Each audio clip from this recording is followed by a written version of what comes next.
About the Notes. Hi everybody, welcome back to All About the Notes. So I originally did my All About the Notes video for the week. It's on how to become a great singer. You guys can go check that out on my channel. But then on Tuesday, the Taylor Swift and Scooter drama went down. And I wasn't going to talk about it originally because I felt like it would be over talked about. But it seems like a lot of people are still confused on the legal aspects of it. So what is a master recording? Like, I thought she wrote her own music, and how does she not have any rights to her master recording? So I'm gonna break that down for you. So I want to start with what is a master recording. So the master recording is basically the finished product of the song. So that is with the bass, the drums, the extra vocal parts and things to it.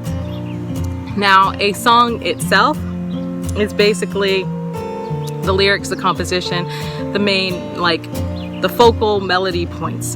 So it is a little confusing on how that breaks down, but basically a master recording is the thing that is released for YouTube. It's the thing we hear on the album. It is the things you would hear in movies or on Spotify or iTunes. That is basically on how a recording studio makes their money, is from master recording. And the song itself is with the publisher and the songwriter. So they have to split that income that comes in from, so publisher gets 50% of it, and then the other 50% goes to the songwriters for the song. So depending if they have 2 or 11 songwriters, then that money kind of gets split. So at 15, she said that she sold away her master recording rights. And that is a very traditional thing that happens with signing recording contracts. It's kind of basically where people would say, oh, you're selling your soul to the devil. It's not that literally. It's actually that they are signing away their rights. For me right now, being unsigned and whatever, it's I own all master and songwriting credit. But if I was to sign with a record label, and the most people do want to sign with a record label because they're just have a nobody following. They don't have any leverage with a recording label, and the recording label promises that people will hear your music, you'll get paid more, you'll get fame, you'll get money from it. But the downside of it is that you have to sign away your master recording rights. And it is kind of one of the reasons why recording labels and things are dying out, because a lot of now writers and musicians and stuff have learned that they actually make more money just being unsigned and on their own. So it is a normal, I'm going to put that out there, a normal procedure that happens when you sign with a record label. And so she said at 15 she sold away her master recording rights, and in a way she kind of had to, because otherwise we wouldn't know who Taylor Swift was today, because it's the recording company has to make money from somebody that they do not know will sell well. And at the time nobody knew who Taylor Swift was, so it was kind of them gambling and hoping that she would make money for them. So in a way they had to take the master recording rights just in case her album completely flopped or something, and they at least recoup some of that money back for investing in her. So it is a normal procedure, so I just want to put that out there. And then she said what happened, is obviously she was successful, and so she was doing well. And then her contract came up for negotiation. So she probably signed doing 6 albums or 5 albums with that record label, which she had 6 or 5 that she did with that label. Because I think we're on our 7th album now. So she had that negotiation. She released all the albums that was in her contract, and now her contract was back up for negotiation. And they told her that basically she could earn back her master recordings if she stayed with them, and for every new album she released, once she recouped that money that they invested in that album, then she could have the chance now to earn back her master recordings from previous albums. So, but the reason she said that she turned down that deal is because she already knew that Big Machine Records was like going to sell their company, and she did not want to sell her future away with them. So she was fully aware that she would not have any master recording rights. That's the next thing I want to throw out there, is that she was completely aware of it, that she knew that if she did not take that deal with Big Machine Records, that she would not have any rights to that music at all.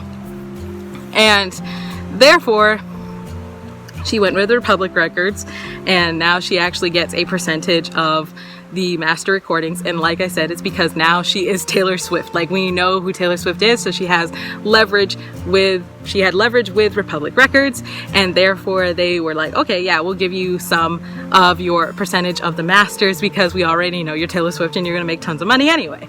So that is perfectly normal that it would be up for renegotiation like that. And so I just don't think that she expected that they would completely just sell her music catalog like that. And her music catalog is basically all her master recordings from the albums that she had with Big Machine Records.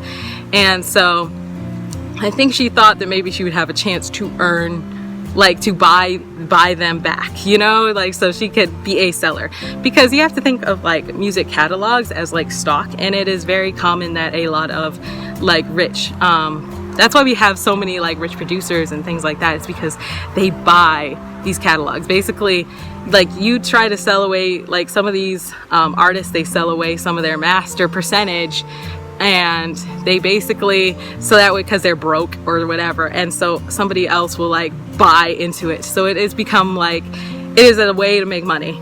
That is basically what it is. It's like the catalog is almost like a stock. So think of it like that. And so basically Scooter Braun bought Big Machine Records, and he ended up gaining all of that catalog. So now she's not really having the issue about not knowing that she didn't get any rights to her master recording. She is having the issue of that she does not like Scooter Braun, and she does not like that he has control of where her music is being on Spotify, on iTunes, or anything else. Like, because she knows that her and Scooter are not on good terms, and he can have the choice to, which I think would be a stupid choice, but he can have the choice to never like release and like pull all of her music down and like never have her music out there for anyone. But that would be stupid. I mean, she's Taylor Swift, and the whole point of buying music catalogs is so that way you can like promote that music more, so that way you can get money flowing back to you.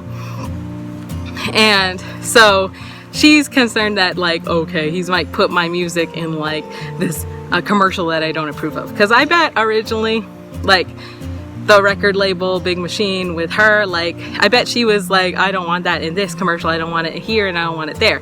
Now the record label could have said like, you have no choice, and we're gonna put it in that commercial or whatever we want to do because we own the rights. But because she was an artist with them at the time, they probably were like, okay, yeah, we totally agree. But now she's not an artist with them anymore, and so they don't care. Basically, they're not being nice anymore. It's like, well, we own your catalog, we can do whatever we want. And it kind of comes down to like, it is a good thing that she did write her own music, because like I said, she still gets like some money from the song itself, but she does not have a say on where that music is going anymore, or where it gets put to, or where it is released to. So that is basically the main issue of it. And so yeah, that is basically the legal aspects of the whole thing that's going on. And if you like more videos like this, please let me know. Like, comment, like, subscribe to my channel. And until then, I'll see you next time.